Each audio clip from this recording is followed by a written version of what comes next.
Hey, what's up YouTube? Sky Badger here, and we're back with another mildly action-packed episode of our 22-player Clash of Nations tournament series. So, the day is day 17, and as we can see, we are in first place with an impressive 60-point lead over our ally, who's in second, who's on 150. And then behind us, we have the enemy coalition in third, fourth, and fifth.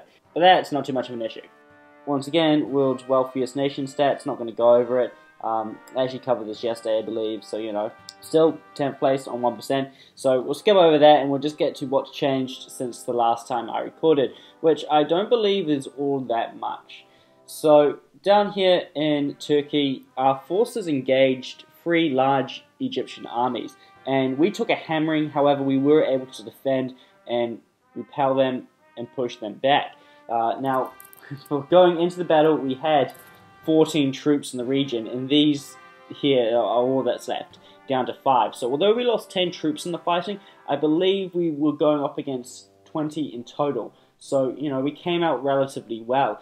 Now, this group here took a hammering, having to take on a stack of 14 enemy units, while itself was only a stack of 7 and already pretty damaged with only 72% morale. Luckily, due to the fact I had constructed a fortification, it was able to defend and push the attackers back. However, it came at a massive cost.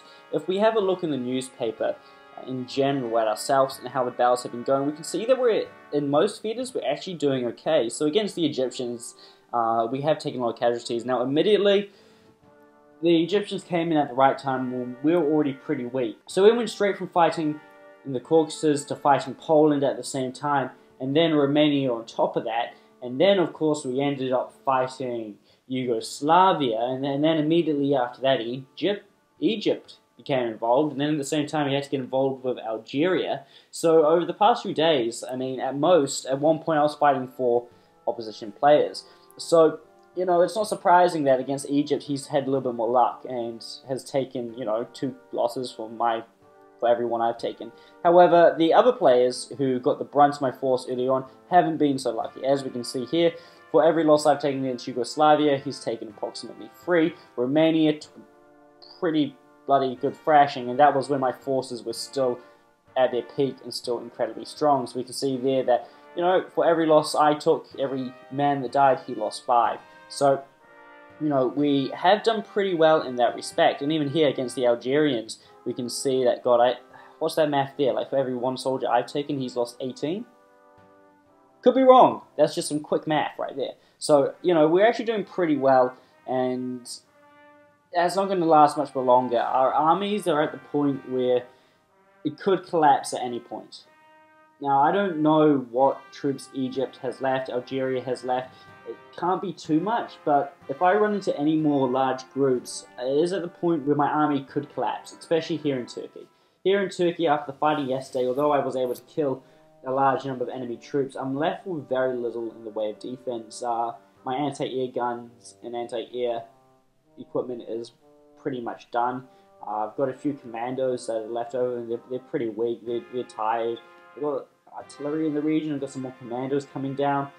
I've also, you know, got railroad guns heading into the region, and these will offer some good protection, some good reinforcements, but at the moment, what I was referring to as my Army Group South is pretty much done. If it comes up against any major enemy units, it won't hold at all. I have got these 2 light tanks in the region, but I need these to stay behind and make sure any raiding troops that land over here are dealt with. So, you know, we do have that going for us. We do have some tanks in the region, and they could make a massive difference. So once again, these, you know, are not looking too good either. So, you know, we have to be very, very careful. In order to remedy the situation, I have constructed more troops. However, these are needed more urgently to fight Yugoslavia. Once we can push Yugoslavia back and take control of the territory in the region, we'll be in a lot better position. And as we can see, over the last couple of days, or even then over the last day, we've made some major progress. We've managed to capture and hold this city here, which is an achievement. Now, at this point, Yugoslavia is exhausted. He has some troops left in fortifications, but he doesn't have much in the way of artillery to defend them. I've currently got my aircraft going out at the moment just to scout and look for targets.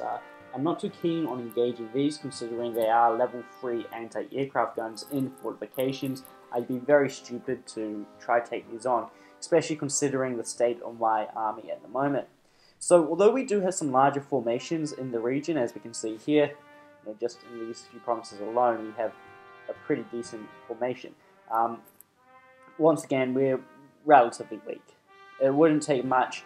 The appearance of a large Algerian army could very easily collapse our armies in the west as well. Now, I am taking steps to remedy that and reinforce them. As we can see, if we zoom out at the moment, I have got all these troops coming in at the moment to reinforce. However, I'm lacking equipment like anti-air guns and anti-tank guns. I have got some more tanks coming in, and they will be very useful in rapid response units, but in terms of holding a line and pushing forwards and being able to hold that territory, they're not too effective. I've also got some more infantry coming down. That's just to bolster my forces. I ran into a lot of these groups over the past couple of days, and these are incredibly vulnerable to just infantry, and I haven't been able to do anything about it, because I mean, if we look down here, for example, we've got another group like this, and if I had infantry, I could just march on in and take it within a couple of hours, but instead I'm stuck outside just bombing it away with artillery. And then on the flip side too, he does have a few motorized infantry units left, and considering they are classed as infantry, these units here, the units I do have left in the area, are pretty weak and pretty susceptible, considering they don't have an infantry component of themselves to defend. This group here does, but as we can see, it's not in very good condition. It could take on a few, but it would not last long. So with that in mind, the state of our army is pretty bad. We do have to do some work on it, but at the same time, our opposition appears to be pretty weak and in a very bad situation themselves. So we should do okay. We should be able to manage, because I mean, at this point, this is the last major Egyptian unit in Europe, and it's already on the way out. It's retreating at the moment. If I could get my artillery to within range, I could easily take it on and defeat it. On the flip side, however, although we're not doing too well, Ukraine is making a good little comeback. He is repairing his army, and as you can see, he's up to 23 units. There was a time when he was down to 4, so he's making some massive progress at the moment, and is really starting to rebuild his forces, and starting to really put those really well. Our Air Force is still somewhat strong, and still fairly competent.